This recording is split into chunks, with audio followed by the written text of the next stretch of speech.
So here we have Toby, and in this week's video, I am doing his kennel and weight commands. So in this video, we go over how to do his kennel and weight. The weight command is very versatile. You don't always have to use it for the kennel command. You can use it going through doorways, in and out of the car, up and down aisles in stores, and elevators. I know people use it a lot. So it's very versatile. You can use it for pretty much anything that you would want your dog to wait. You just tell them to wait, and they're to wait in that position or spot until you give them the release word. Typically the wait is pretty quick, not super long. But here I am just telling him kennel, and then once he goes in there, I tell him to wait, open the door. If he comes to prematurely barge out, I'm going to tell him and shut that door. I don't want him coming out if he is either whining or scratching at that door.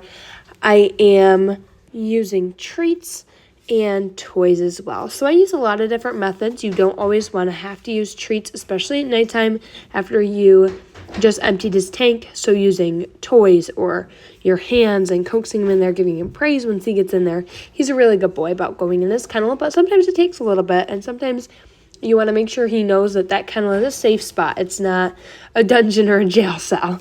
So that's why we play these kennel and weight games, just to get them used to the kennel and enjoy going in there.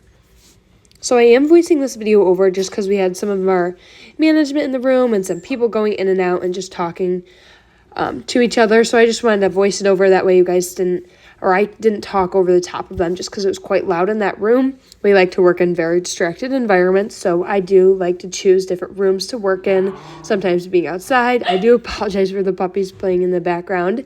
Now, Toby is a really great boy with all of his commands. We're working on his sits and downs, his kennel and weight, and then his place command this week, and he's doing phenomenal with all of them, as well as some leash. Like I was saying, all of his commands as well as some leash walking. The puppies started to get really riled up in the background because I'm in a room with some puppies, but they get super excited when I'm in here because they want me to play with them while I'm doing my work, but that's okay.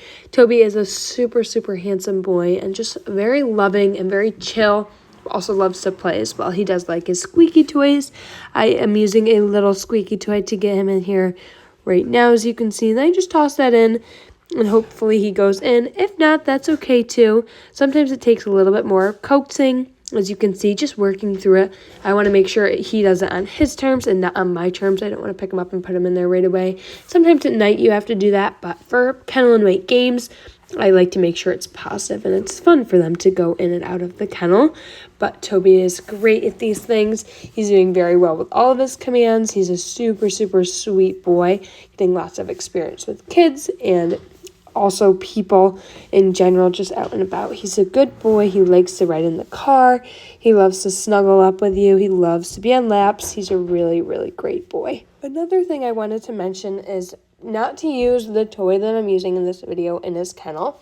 When you crate him in his kennel unattended, you want to make sure you have crate safe toys with you. So I typically recommend any kind of hard rubber toys such as Nylabones, Kongs, Benabones, I think they're another one is called. Just nice hard toys that aren't going to harm them, like rope toys or stuffy and squeaky toys that if they do shred it, not saying Toby would, but sometimes they are bored in their kennel. That's what they are. So sometimes they will destroy toys, and you just want to make sure you set him up for success in the kennel without giving them things that he could potentially harm himself on. So no rope toys in the kennel and no stuffy toys in the kennel either.